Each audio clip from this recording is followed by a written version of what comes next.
নমস্কাৰ জব আপডেটৰ নতুন ভিডিঅ' এটা স্বাগতম জনালো আজিৰ ভ্যাকেন্সি আপোনালোকৰ টোটাল ভ্যাকেন্সি 62440 ভ্যাকেন্সি ইয়াতে দেখা পাইছে আপোনালোকে মই এই গুটে ভ্যাকেন্সি কিনিৰ ডিটেইলছটো আপোনালোকক বুজাই দিম কোড লোকেশন আছে আৰু স্যালাৰি কিমান হ'ব কি কোৱালিফিকেশন লাগিব গুটেখিনি মই আপোনালোকক ভিডিঅ'টোত এক্সপ্লেইন কৰি দি আছো আপোনালোকে ভিডিঅ'টো শেষৰলৈকে চাব জব এটা পাব হলে আপোনালোকে অকমান ধৈৰ্য ধৰি কিনে ভিডিঅ'টো ভালকে বুজি ল'ব চাই ল'ব তাৰ পিছত এপ্লাই কৰিব তেতিয়া নিশ্চয় আপোনালোকে জব পাব ভিডিঅ'টো আৰম্ভ কৰো ইয়াতে দেখা পাইছে আপোনালোকৰ আজি ভ্যাকেন্সিটো আহিছে নেৰিটছৰ পৰা নেৰিটছ আসাম ভ্যাকেন্সি ডিটেইলছ 2025 এটো কোনো গভৰ্ণমেন্ট জব নহয় এটো প্ৰাইভেট সেক্টৰ জব হয় আৰু ইয়াৰে ভ্যাকেন্সি আহিছে আপোনালোকৰ এডুকেশনাল সেন্টাৰ সুপাৰভাইজাৰৰ ভ্যাকেন্সি এটো হ'ব আপোনালোকৰ ডেজিগনেশন মানে এটো পোষ্টত আপোনালোকে কাম কৰিব লাগিব আৰু মই কলোৱে অলৰেডি ভিডিঅ'ৰ আৰম্ভণিতে যে টোটাল ভ্যাকেন্সি আহিছে আপোনালোকৰ 62440 আৰু ডিস্ট্ৰিক্ট ওয়াইজ ডিস্ট্ৰিবিউশন হ'ব মানে ভ্যাকেন্সিৰ ব্ৰেকআপ টু মই ইয়াতে দেখাই দিছো আপাৰ আসামৰ কাৰণে 14580 ভ্যাকেন্সি আছে আৰু লোৱাৰ আসামৰ কাৰণে 17340 নৰ্থ আসামৰ কাৰণে 9220 মিডল আসাম এণ্ড হিল ডিস্ট্ৰিক্টৰ কাৰণে 12630 আৰু বৰাক ভেলী কাছাৰ হাইলাকান্দি কৰিমগঞ্জৰ কাৰণে 8670 টা ভ্যাকেন্সি আছে এতিয়া আহিছো কোৱালিফিকেশনৰ মাজলে কোৱালিফিকেশন আপোনালোকৰ এডুকেশনাল সেন্টাৰ সুপাৰভাইজাৰৰ কাৰণে HSLC অৰ HS পাস কৰা হ'ব লাগিব মানে মেট্ৰিক বা হাই সেকেন্ডাৰী পাস কৰা হ'ব লাগিব এইটো পোষ্টৰ কাৰণে সেন্টাৰ সুপাৰভাইজাৰৰ কাৰণে আৰু যেটো এডুকেশনাল ব্ৰাঞ্চ কোঅৰ্ডিনেটৰৰ ভ্যাকেন্সি আছে হেতুৰ কাৰণে আপোনালোকৰ ডিগ্ৰী পাস কৰা হ'ব লাগিব BA BCom বা BSc পাস কৰা হ'ব লাগিব আৰু লগতে B.Ed কৰা হ'ব লাগিব ব্যাচেলৰ অফ এডুকেশন মানে B.Ed কৰা থাকিলে হেতু পোষ্ট এপ্লাই কৰিব পাৰিব আৰু আপোনালোকৰ ওয়াৰ্ক লোকেশন খিনি ডিস্ট্ৰিক্ট ওয়াইজ আৰু সাব ডিভিজন ওয়াইজ আৰু গাঁও পঞ্চায়ত ওয়াইজ আৰু মিউনিসিপাল এৰিয়া ওয়াইজ আৰু VCDC ওয়াইজ এটো VCDC ওয়াইজ মানে কি মই নাজানো জুনে গম পায় বা বুজি পায় তেওঁলোকে নিশ্চয় বুজি পাব এনেকে আপোনালোকৰ মানে ভ্যাকেন্সি খিনি ডিস্ট্ৰিবিউশন হ'ব আপোনালোকৰ সিলেকশন হৈ যোৱাৰ পিছত ইয়াত আপোনালোকৰ এজ লিমিট দিব এজ লিমিট হ'ব লাগিব মিনিমাম 18 হ'ব লাগিব মিনিমাম 18 ৰ পৰা ম্যাক্সিমাম 50 ইয়াৰ্স হ'ব লাগিব 50 ৰ ওপৰত হলে নোৱাৰিব এপ্লাই কৰিব আৰু আপোনালোকে ৰিল্যাক্সেশন পাব SC ST হলে 5 ইয়াৰ্সৰ ৰিল্যাক্সেশন পাব OBC আৰু MOBC হলে 3 ইয়াৰ্সৰ পাব আৰু স্যালাৰি ডিটেইলছ তো মই ইয়াতে আপোনালোকক কৈ দিছো সেন্টাৰ সুপাৰভাইজাৰৰ কাৰণে আপোনালোকৰ স্যালাৰি ইয়াতে পাৰ মান্থত 13500 টু 26500 পাৰ মান্থ বুলি দিয়া আছে এই স্যালাৰিটো আপোনালোকৰ সকলোৱে নাপায় মই ইয়াতে কৈ দিছো যে তেওঁলোকৰ কিছুমান টাৰ্মছ এণ্ড কন্ডিশন আছে সেই টাৰ্মছ এণ্ড কন্ডিশন খিনি যদি আপোনালোকে যদি ফিট হয় তেতিয়া হলে আপোনালোকক মান্থলি এই স্যালাৰিটো দিব আৰু যদি তেওঁলোকৰ টাৰ্মছ এণ্ড কন্ডিশনত আপোনালোকৰ ফিট নহয় তেতিয়া হলে আপোনালোকক কমিশন বেসিছত তেওঁলোকে পেমেন্ট কৰিব আৰু ইয়াত আপোনালোকৰ এক্সামিনেশন ৰিটেন এক্সামিনেশনৰ ফিজ এটা দিব লাগিব 50 रुपीस জুনে 50 रुपीस দিব পাৰে বা দিব পৰা ক্ষমতা আছে তেওঁলোকে এপ্লাই কৰিব আৰু যদি কাৰোবাৰ নাই তেতিয়া হলে নকৰিলেও হৈ যাব তেওঁলোকে কিন্তু মই ইয়াতে কৈ দিছো আপোনালোকক আগতে কৈ দিছো যে এক্সামিনেশন ফিজ লোৱা হ'ব ইয়াতে 50 টকা এটা লোৱা হ'ব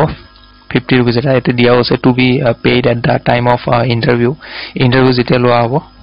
ৰিটেন এক্সামিনেশন যেতিয়া লোৱা হ'ব তেতিয়া আপোনালোকে এই পেমেন্টটো কৰিব লাগিব আৰু ইয়াতে এপ্লিকেশন প্ৰসেছত মই কেইটামান পইণ্ট কৈ দিছো candidate must be Indian citizen হ'ব লাগিব আৰু submit A duly field application in standard form ইয়াতে আপোনালোকৰ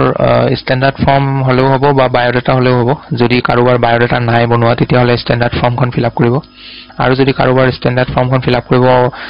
কোনোবাই যদি নিবিচাৰে ষ্টেণ্ডাৰ্ড ফৰ্মখন ফিল আপ কৰিব তেতিয়া হলে বায়োডাটাখন ভালকে আপডেট কৰি ল'ব আপডেট কৰি লৈ তাতে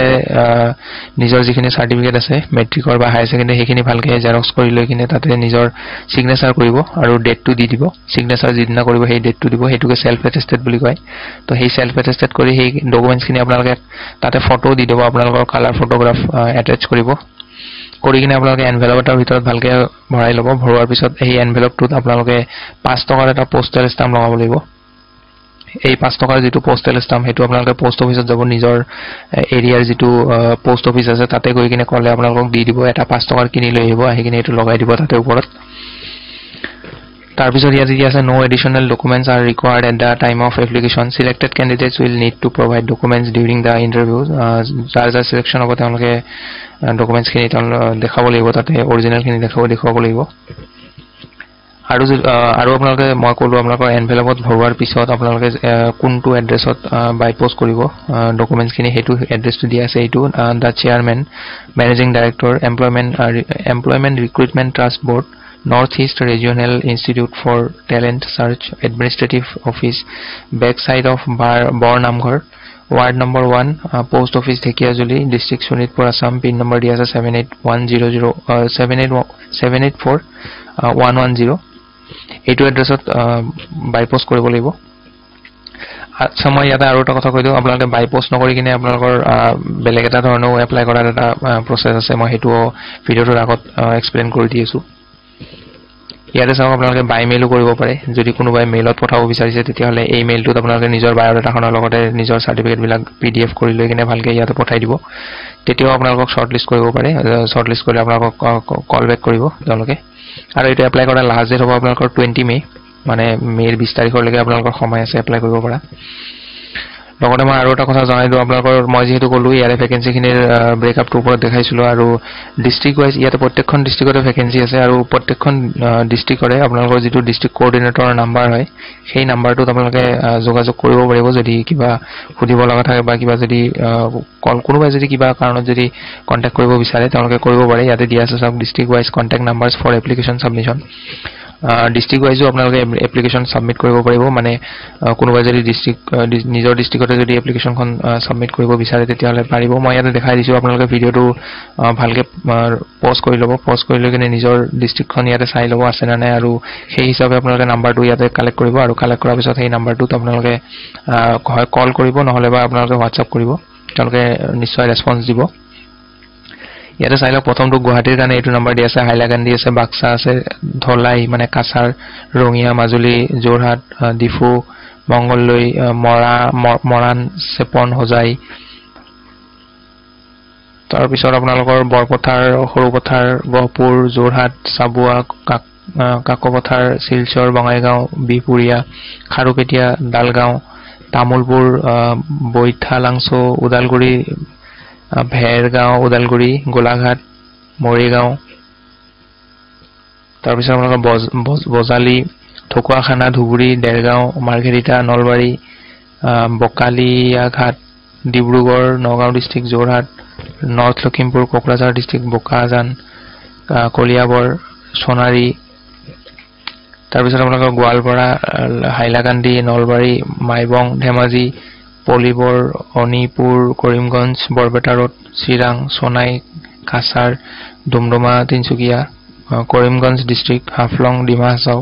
ছয়গাঁও কামৰূপ তিনচুকীয়া শিৱসাগৰ আৰু তাৰ পিছত বিশ্বনাথ চাৰিআলি ডিগবৈ তিনচুকীয়া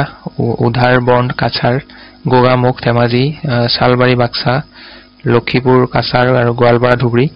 আপোনালোকে দেখা পালে ইয়াতে বহুত কেইখন ডিস্ট্ৰিক্ট আছে প্ৰায় অসমৰ গোটেইখন ডিস্ট্ৰিক্টে আছে ইয়াতে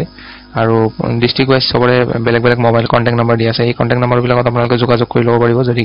কিবা খুলিব বিচাৰে বা যদি এপ্লিকেশনখন হেনেকে সাবমিট কৰিব বিচাৰে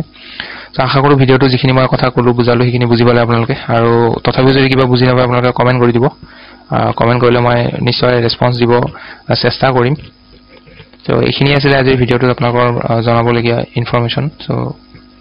কিবা বুজি নাপালে কমেন্ট কৰিব সো লগ পাম পুনৰ এটা নতুন ভিডিঅত আজিলৈ ধন্যবাদ